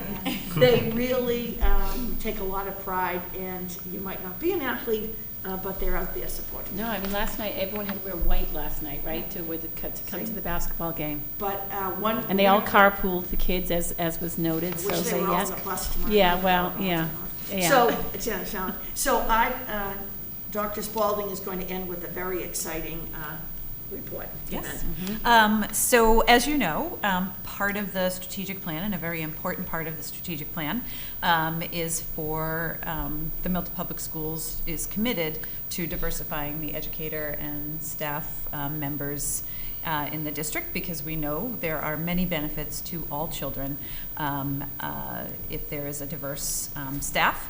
And so we are very excited that this is the 4th annual South Shore Regional Minority Educator Recruitment Fair. That is a recruitment fair that we kind of took matters into our own hands a few years ago and started. So it's hosted by the Milton Public Schools. Thanks to the incredible efforts of Mr. James Jett, we also now have a sponsor, Proforma Printing and Promotion, Bill Resnick. As many of you know, or many of you know him. We want to thank him for sponsoring the event. It is Saturday, March 7th, from 8 a.m. to 12 p.m. At last count, we had 25 districts who will come. We will be in the field house. We will set up tables for them, and we are spreading this as widely as possible. And again, the amazing Principal James Jett. We encourage you on Sunday morning to turn on Channel 7 Urban Update, and you will see Mr. James Jett, our amazing principal and now local celebrity. Promoting the event, and we would ask everyone here and anyone who is listening, you can download the flyer gonna either say, on the website. is it on the website? It's on the website. Okay. It's also has been in the superintendent's blog. We have learned that the best way to get the word out I is think social media post that these too. days. Yeah. So if you are willing, post it on your Facebook pages, send it out, tweet it out, whatever, and get the word out. And we are very excited to be hosting and excited to meet some new potential diverse candidates. You know what I think is amazing, and it speaks to Dr. Spalding and the group, that these are positions, administrators, teachers, librarians, guidance counselors, food service workers, coaches, personnel at instructional aides, custodians. So each school district that comes will have postings, but this is individuals looking for an array of different positions that work in the schools. Very, very, but that's the 4th annual. No, download. I have to Download commend that that flyer. we do this. I mean, sometimes I think it's wonderful to share the wealth, but sometimes, you know, it's one of our initiatives, but all the other districts that come, I hope that they don't steal any potential talent. But, you know, I mean, I think it's great, but are we the only district on the South Shore that holds this type of recruitment fair? Yes. So there is another recruitment fair. We are members of the Massachusetts Partnership for Diversity in Education. So their recruitment fair is March 21st. It's at Cambridge Ridge and Latin. And there are some South Shore districts, obviously us and a few others, but also North Shore districts and Boston area districts that are part of the partnership.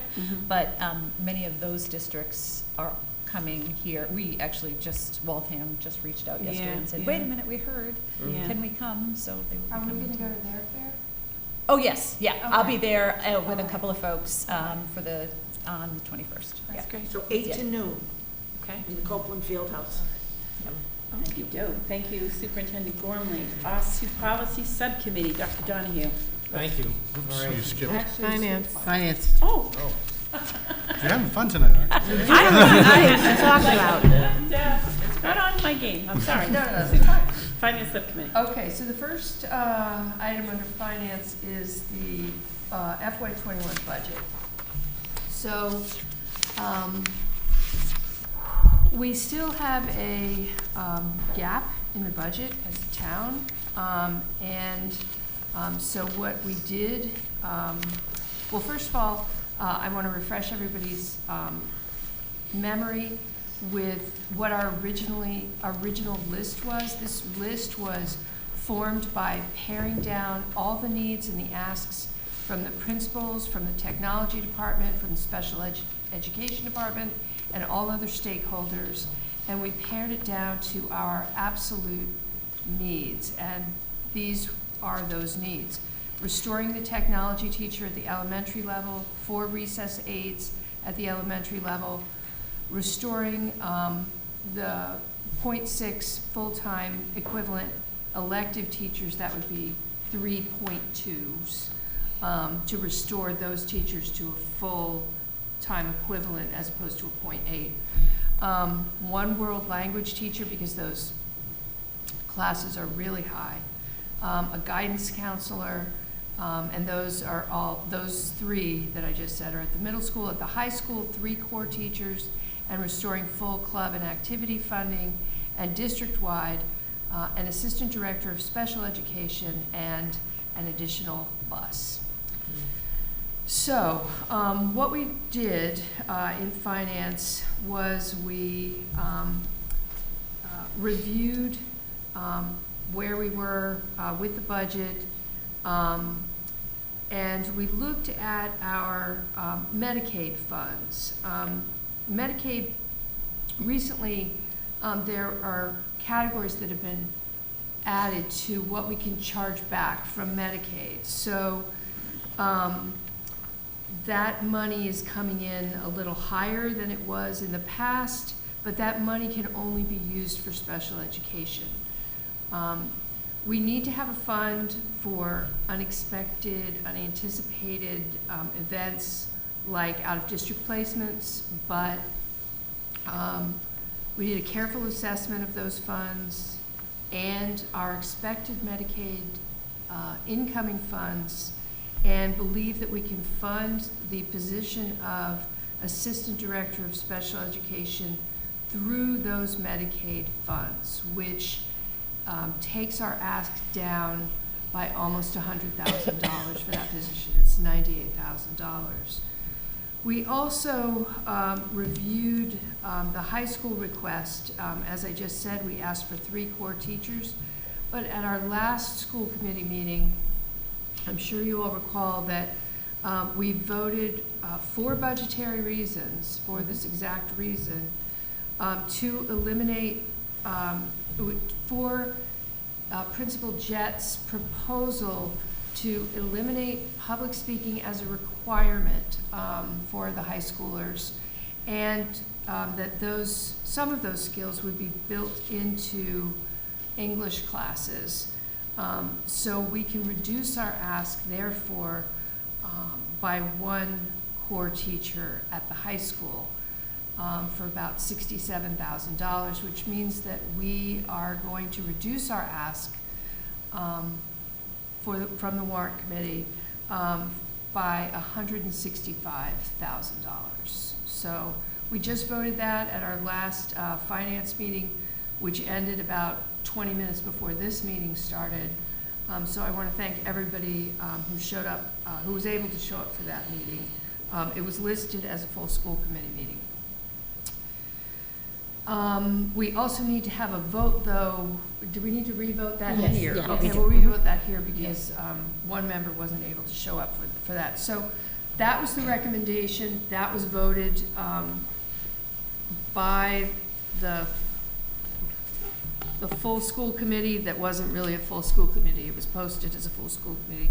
But let's vote again with everybody here. And that would be to revise our ask from $679,000, which was the original ask, to reduce it by those 2 positions, the Assistant Director of Special Ed and the 1 core high school teacher.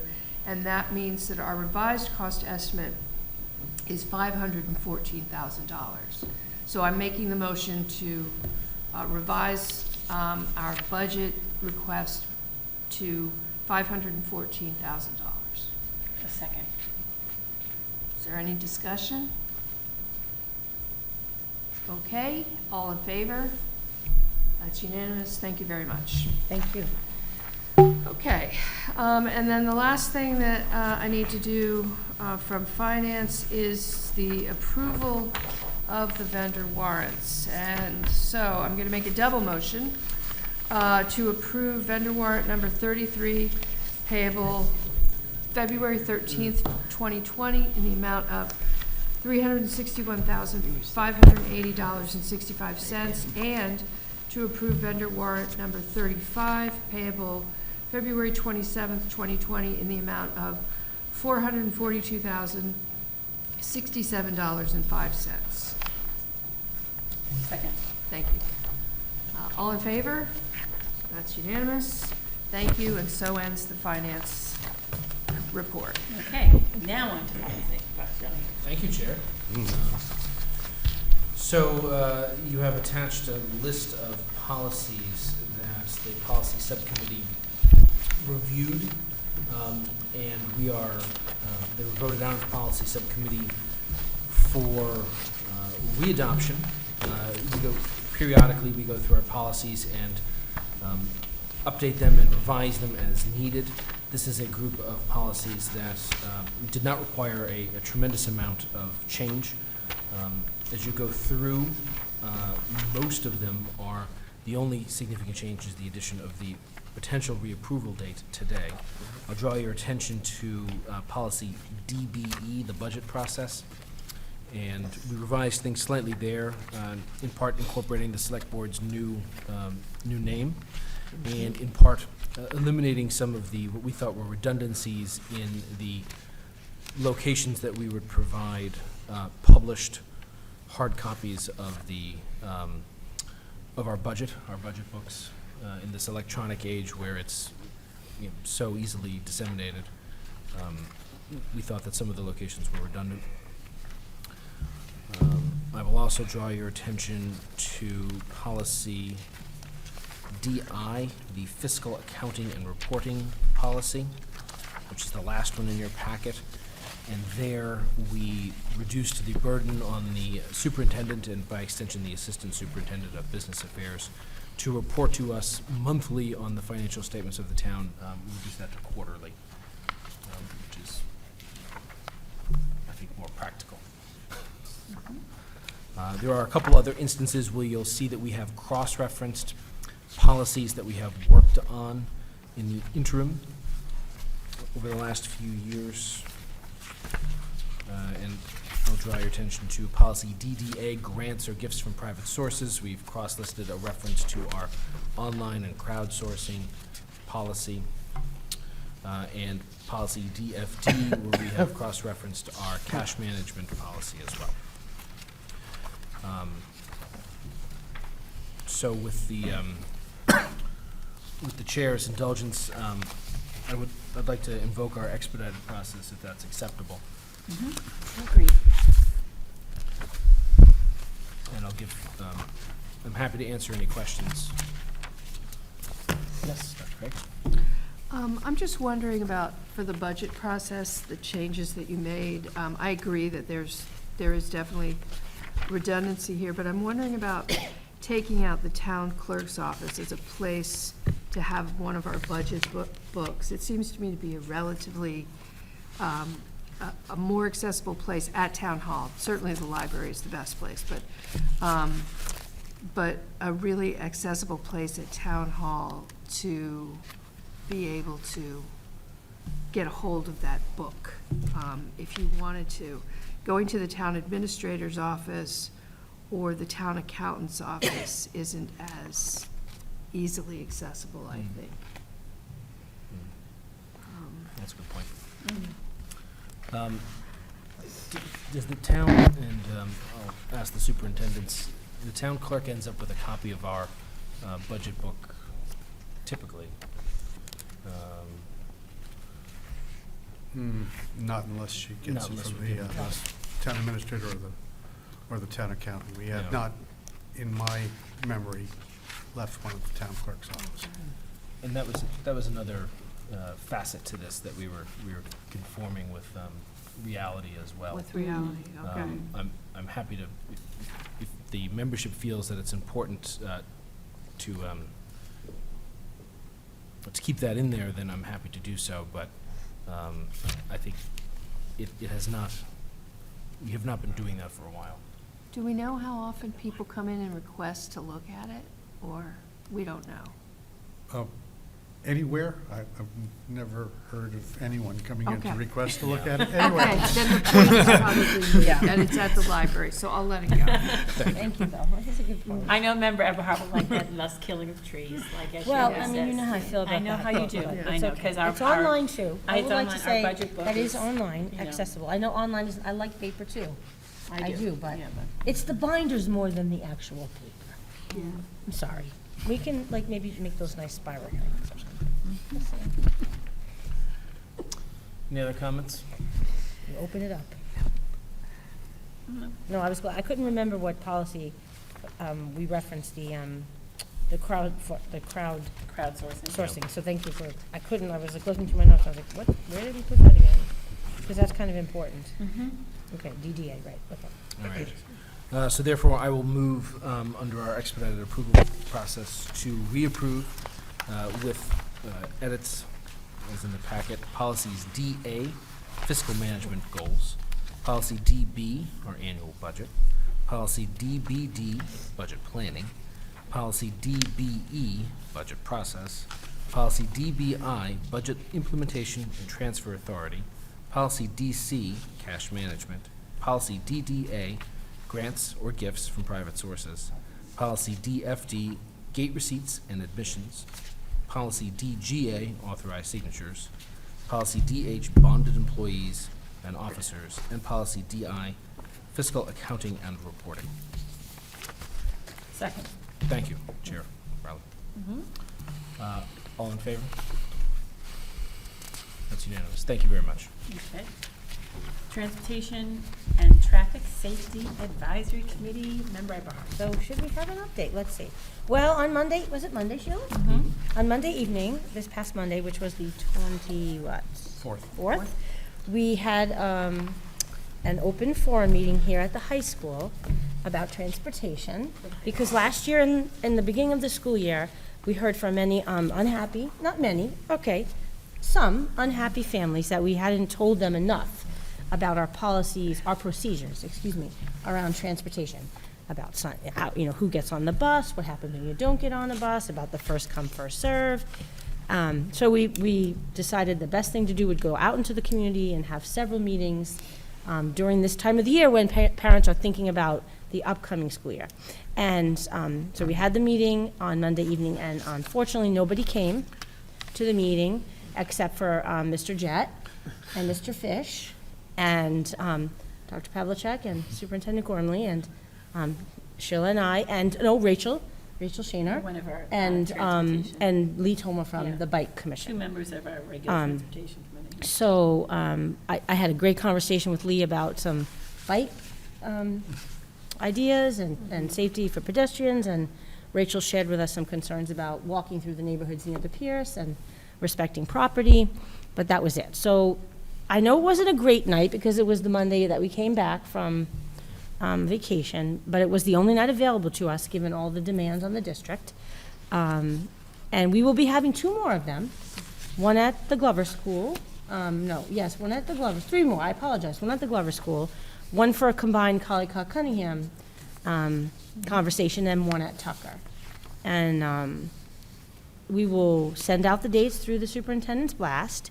And we're trying to be very proactive about this, because we did have how long was the waiting list again? It's still at 50-something, right?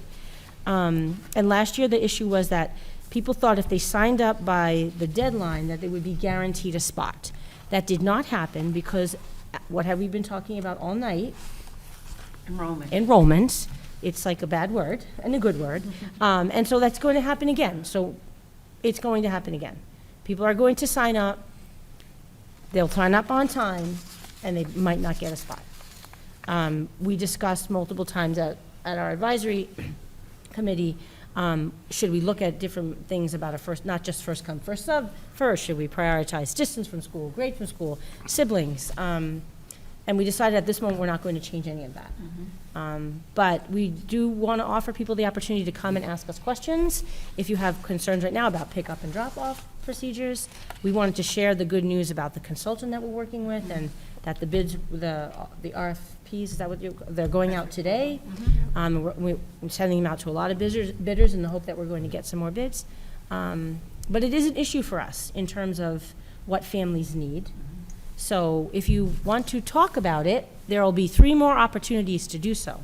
Can I just? Please, say, Member Varela. Yeah. So, but your Varela. principals will send out FYIs, as well as Superintendent Gormley through her blast, and I'm going to have our communications coordinator put it on Milton Neighbors.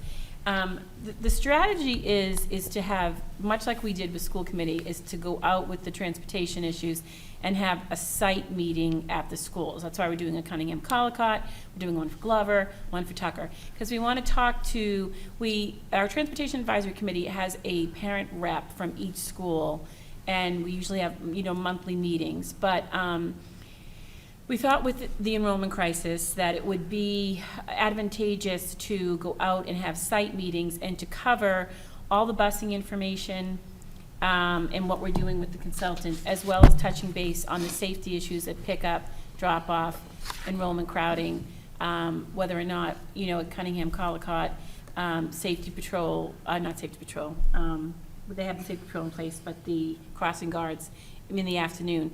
But just to check, to hear from parents about their concerns, kind of to be able to cascade it out and to get the information. So the meetings are going to be school-specific, because there are issues of Glover that are just Glover issues in Cunningham and Collicott. So that's what we wanted to do, so that parents can come and hear our updates, as well as express, concerns that they might have on all of those. The advisory committee is transportation, traffic and safety, so all of that. So we strongly, I know it's a busy time of year, we're heading into the spring season when, you know, every other night you have something with the kids, but transportation and safety is a, like Member Rosemarin said, it's a very big concern with the over-enrollment. The safety issue is huge at pickup and drop-off, and just want to make sure that, as a member of our school committee, school building committee said, that as a parent, for the most part, like, we're doing a really good job as you walk through the schools and even at pickup and drop-off. But it's all the years I've been on transportation, it's continually concerning to me about the safety factor, just the amount of people at pickup and drop-off, and cars and bikes and carriages and strollers. So Right. And the bus is on our list, it's on our budget list. want to ask. We're hoping that with maybe getting some better bids, that we'll be able to get another bus. But even that's not going to fully solve all of our challenges. And, you know, we heard you at the meeting. We were listening in the meeting. So, you know, if you're not a Collycott or Cunningham or Glover or a Tucker parent, but you want to come to one of those meetings because it's a more convenient night for you, please come. And you will listen to your concerns and address them around bus transportation. Even if your peers, or, high school, Dr. John King. Right. I wanted to reiterate for those watching and listening that in addition to also our policy with regards to the bus come the spring. Right. There will be a deadline. You will need to sign up before that deadline. If you sign up after that deadline, you are not guaranteed a seat on the bus. If you sign up before that deadline, you still are not necessarily guaranteed a seat on a bus. People who sign up before the deadline will be seated on a bus on a first-come, first-served basis. So, if you need a bus, come the spring, please sign up as early as you can. Did I misstate anything? Nope. Okay, I just wanted to Member Rosemary. get that out there. Well, that was my question. Or do we publicize that in the materials? Yes. That it is first come, first served? Yes. Okay. The problem for us last year, and this was the first time it happened, That, right? it's That people signed up on, before the deadline, Yeah, and we didn't have enough yeah, spots. yeah. But the Yeah. pressure on a couple of routes is such that Yeah. even if you sign up really early within the time period, you still might Yeah. not get a seat on the bus. So, But we are prioritizing transportation as a budget ask, yes, we are. and taking very seriously the need to have another bus. And we're hopeful, fingers crossed.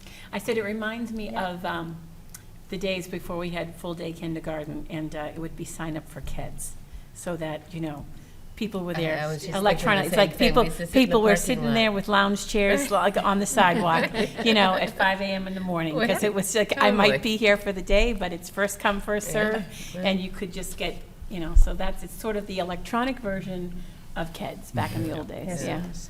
I have Member Rosemary. another question.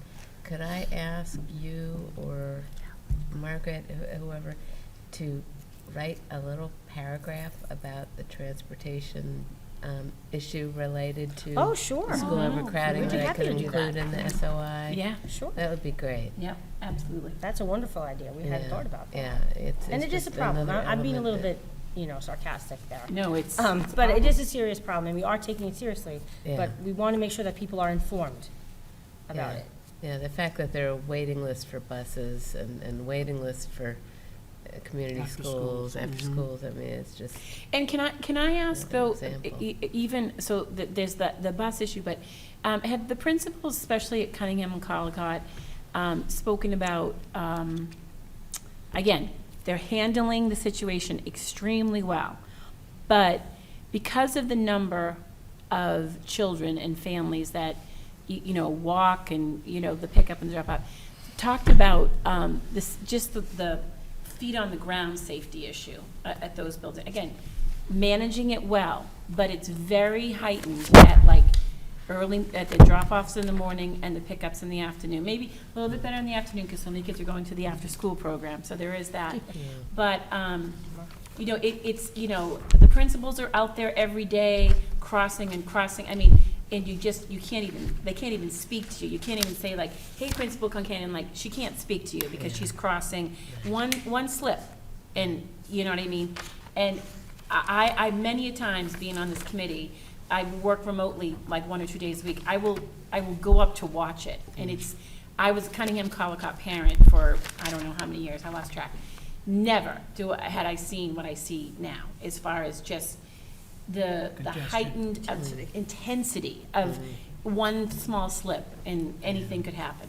And because of the volume of people. And, you know, even younger siblings, that the 3-year-old, the mom is dropping off, and they have the dog and the kid and this. It's just, the safety issue is huge, because there's so many people going into those buildings, as opposed if there was another building that we could redirect them to. Yeah, That's no, huge. It's So a good question.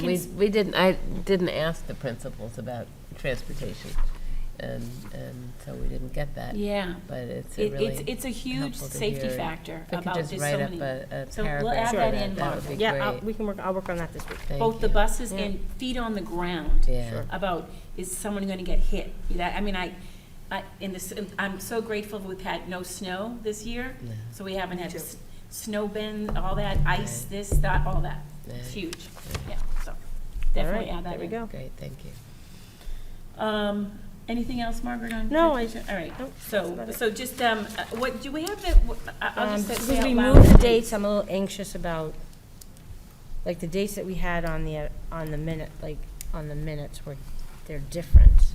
Do you think they are? Because we didn't have 2 this week, right? Or originally there were 2 scheduled, and then we moved 1. When do you have them on? Am I remembering incorrectly? Glenn's gonna Am I look them losing up. my mind? I We might had be. them, we had Monday. I just feel like I We looked at had, them. I think that we did have I might be thinking Thursday. of the budget dates, I'm sorry, because those were 2 dates in a row, too, 28th and 29th. No, I think originally we had the 27th, but we changed it. That, Right. I think we have March and, I can look them up, I actually have them here. Hold yeah, on. March and April. You can just send it Yeah. out in the. We'll send Yeah, it out, we can. yeah. Superintendent's blast. But we do have them. I think we have 2 in March and 1 more in April. Might it also be good, not just the blast, but to have the Principals. principals yeah. send it out? I did. I asked a couple of that. days I They asked before did the- that. send it out. They did. Did they? Okay, yeah. Principal Jet did it, and it was on Facebook, and it was on Twitter, multiple times. Yeah, but And the front of our website. Yeah, but I think even moving up to it, like, we need a couple, like, again, especially heading into this season, like, a couple of reminders from the principals, just because, you know, for people who would like to come, because it's just, you know, and again, I agree with you that when it comes directly from your school principal, you tend to pay attention more than sometimes the district-wide blast, so, that's for sure. Okay, next is approval of minutes. So we have, for our regular minutes, we have January 8th, January 22nd, February 5th. I think that's it, right? That's it. All right, I want to thank Maureen Kennedy for handing these in.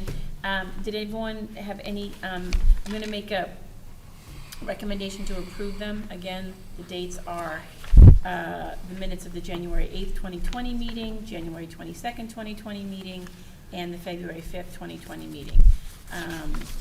Second. Let's have a second. Is anyone have any edits or changes to what Maureen had sent us out electronically? I'll give another second if anyone's vetting through them now.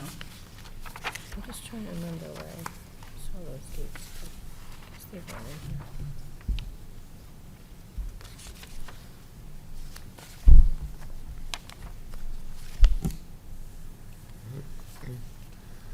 Okay, you good, Margaret? Yeah, I Okay, don't all right, remember where I just saw the double dates. checking. It's okay. All right, so, all right, second. All right, all those in favor of the minutes for those 3 dates? Okay, unanimous. Thank you. Sorry about that. I saw them. All right. All right, old business, don't, citizens. Sheila, Yep. the dates for the Oh, good. transportation are March 25th at Tucker, which is a Wednesday, March 30th at Glover, which is a Monday, That's what I and was doing. April 27th at the Cunningham and Colleague There we go. site. Okay, thank you. So again, 25th is Tucker, March 30th is the Glover, and the 27th is the Cunningham Collicott, so. April 7? 27th. 27th, oh, did I say 7? I'm sorry, 27th, yeah. Okay, great.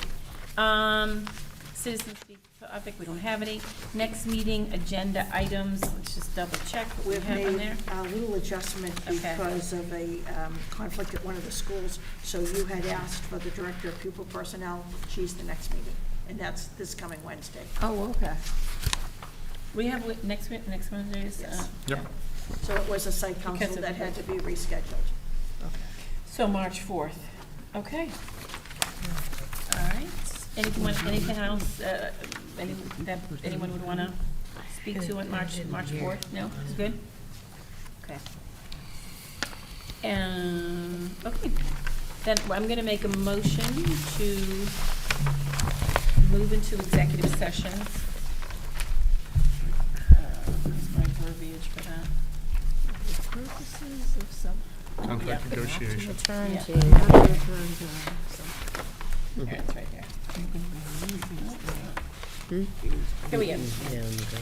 Here it is. So I'm making a motion to adjourn from this regular session and into an executive session for the purpose of approving minutes and the discussion of negotiation strategy for union personnel. I need individual vote. Member White? Yes. Rose Marin? Yes. Dr. Donahue? Yes. Member Everhart? Yes. Dr. Craighead? Yes. Member Varela, yes. And we're adjourned. All right, thank you.